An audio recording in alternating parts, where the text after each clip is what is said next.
Bienvenidas, bienvenidos a esta nueva entrega dentro del seminario de filosofía crítica de la empresa, donde analizamos el libro del escritor chileno Carlos Sandoval, que lleva por título 20 filósofos visitan tu empresa.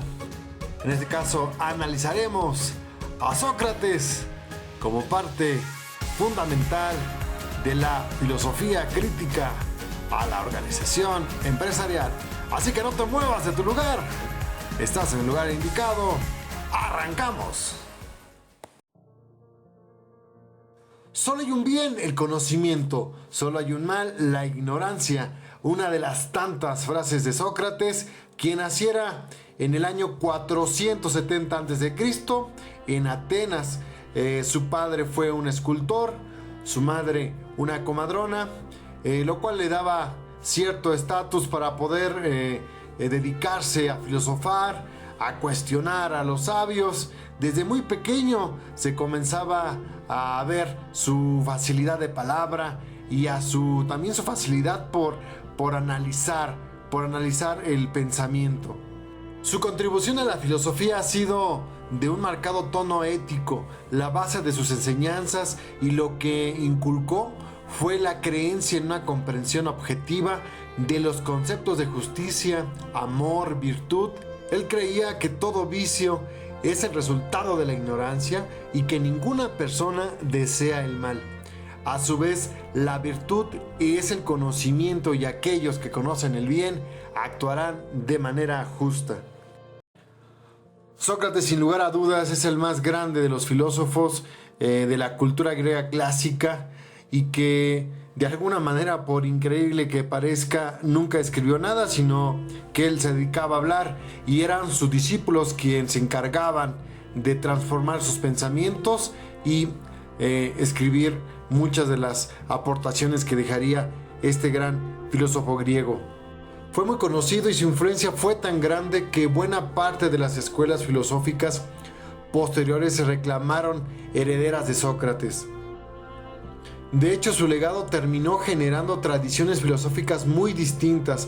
Sócrates es significado de contradicciones. También es un personaje totalmente enigmático, porque por un lado, sus principales discípulos como Platón lo llevan a un punto de un idealismo que no permitía que algo más se asemejara a él. Y por otro lado teníamos a Aristófanes, quien le dedica una de sus más grandes obras, llamada Las nubes, donde aparece totalmente ridiculizado. Toda esta imagen y contradicción que rodea la figura de Sócrates es lo que se le ha llamado el problema socrático, que principalmente se debe al hecho de que no conservamos ningún texto original, porque nunca quiso escribir nada. Para intentar entender un poco más de su pensamiento y repercusión, es necesario conocer su vida y muy especialmente su muerte. Sócrates propone para llevar a cabo una reforma ética basada en el mismo conocimiento. Esta teoría ética es conocida con el nombre del intelectualismo moral y constituirá también la base ética del pensamiento de Platón, donde la virtud se identifica como el conocimiento. Basta con saber qué es el bien para llevarlo a cabo. Es decir, para hacer un buen zapato tienes que conocer el oficio. Entonces, para ser una buena persona que practique la justicia tienes que conocerla. El intelectualismo moral es una forma de racionalismo que identifica el bien como el conocimiento y el mal como la ignorancia. De esto también se desprende que nadie hace el mal voluntariamente. ¿Cómo llegamos a la virtud del conocimiento? Mediante el método socrático basado en la conversación y que se despliega en dos fases. Primero hay que destruir los conocimientos falsos del otro para que así después pueda surgir la verdad de este mismo. La primera fase es la ironía socrática, la ignorancia previa. Solo sé que no sé nada. La famosa frase de Sócrates es una ironía. El trasfondo de este mensaje era: yo no sé nada, pero por lo menos soy consciente de mi ignorancia. En cambio tú, que tampoco sabes nada, te crees sabio, cuando en realidad eres un ignorante. La segunda fase corresponde a la mayéutica. Aquí nos recuerda el oficio de su madre, que era una comadrona que ayudaba a dar a luz a las madres embarazadas. Una vez descartados los falsos conocimientos, podemos visualizar la verdad que hay dentro de nosotros. Sócrates decía que de la misma manera que su madre ayudaba a dar a luz a extraer a los hijos dentro de las madres, él ayudaba a dar a luz a la verdad, a extraer la verdad dentro de nosotros. Estos argumentos no le gustaban nada a sus amigos sofistas. Sócrates creía también que todos tenemos la verdad dentro y por lo tanto la función del maestro no es dar conocimientos, sino la de ayudar a sus alumnos a encontrarlos. De hecho, él, más que dar conocimientos, planteaba preguntas. Decía, una vida sin examen, sin preguntarse, no merece la pena ser vivida. En la parte final, Sócrates a la edad de 70 años fue llevado a un juicio político bajo dos acusaciones. Por un lado, el desvío de la juventud y por el otro, la impiedad pública. Desviar a la juventud significaba básicamente en hacerla filosofar, hacerlos pensar de distinta manera al poder. La impiedad pública significaba burlarse de la religión de aquel tiempo. Los acusadores fueron tres hombres: Anito, del ámbito político; Meleto, que era un poeta; y Licón, que era un orador. El desarrollo de este juicio está documentado en el libro de Jenofonte y en un libro también de Platón, donde coinciden que Sócrates había sido muy soberbio durante el juicio, pero él quería que quedara claro que no había cometido ninguna falta. El tribunal estaba compuesto por 500 jueces, 280 votaron a favor y 220 en contra, para que de alguna manera Sócrates fuera condenado a muerte. Sócrates es condenado a beber cicuta, que era una planta venenosa cuyo objetivo lo conseguía más o menos 5 minutos. Sus discípulos coinciden que Sócrates jamás se reconoció culpable. Estos argumentos están documentados en la Apología de Sócrates del mismo Platón. Un dato que por lo general no se cuenta, pero que se puede leer en el libro de Jenofonte. Él dice que una vez terminado el juicio, Anito: Sócrates me obliga a que lo condene a muerte, porque él sabe que el pueblo lo quiere, pero el tiempo se encargará de decir quién realmente pasará a la historia. La respuesta está más que dicha: ¿quién pasó a la historia? Sócrates decía que al igual que una matrona ayuda a traer los niños al mundo, él ayudaba a sacar el conocimiento que estaba en el interior de cada uno, incluso aún cuando no los tuviera. ¿Y cómo lo hacía? Bueno, ¿en qué consistía esto? Era un arte, porque consistía básicamente en hacer preguntas a sus discípulos y a partir de ahí debatirlas, con la única finalidad de que ellos mismos alcanzaran la verdad y el conocimiento.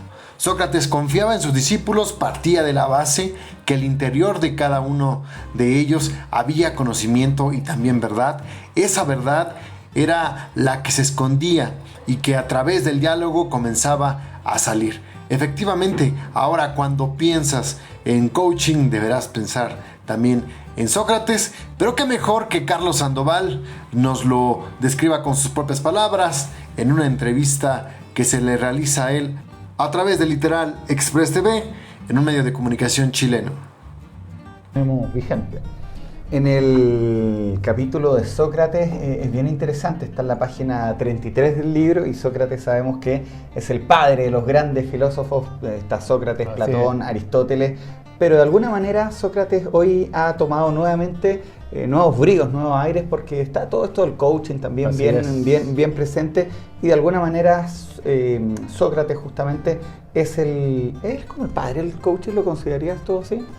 Yo sí, yo lo digo literalmente en el libro, que creo que otros se arroguen en la paternidad del coaching en tiempos modernos es una falta de respeto con el caballero que lo inventó.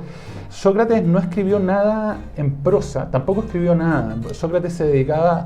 Lo escribe Platón. Claro, lo escribe Platón después.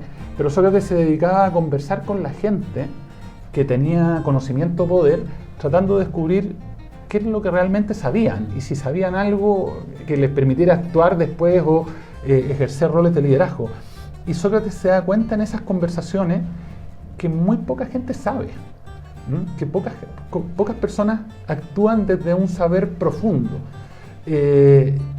Y lo que más le llama la atención es que a la gente le cuesta mucho reconocer su ignorancia, le cuesta mucho reconocer que no sabe. A los poderosos, a los médicos en su tiempo, a los legisladores, a los gobernadores, en fin. Y Sócrates dice, ok, he descubierto que conversando con la gente yo soy capaz de hacer que descubran que no saben. Y ahí viene la genialidad de Sócrates, pero también conversando voy a hacer que se encuentren con el conocimiento. También preguntando, también haciéndole preguntas. Entonces Sócrates inventa un método, que es la mayéutica, que es que a través de preguntas le ayuda a todas las personas que ejercen roles importantes a encontrarse con la verdad. Él no se las impone, él no se las mete desde afuera, sino que te dice, no, si tú la tienes, lo que necesitas es que alguien te ayude a través de preguntas, a través de la conversación, a que tú te encuentres con ese saber. Eso es el coaching, eso es el coaching hasta el día de hoy día. ¿No? Entonces, aquí está el padre. Sócrates visita tu empresa. ¿Qué te diría? ¿Qué te preguntaría? ¿Qué le preguntarías al enigmático de Sócrates? Carlos Sandoval lo refiere en su libro 20 filósofos visitan tu empresa como el padre del coaching, porque encuentra las respuestas dentro del colaborador, ejerce un rol de liderazgo, actúa desde el saber profundo, descubre que la ignorancia es algo que debe ser reconocido siempre y en todo momento para poder encontrar la verdad y el saber.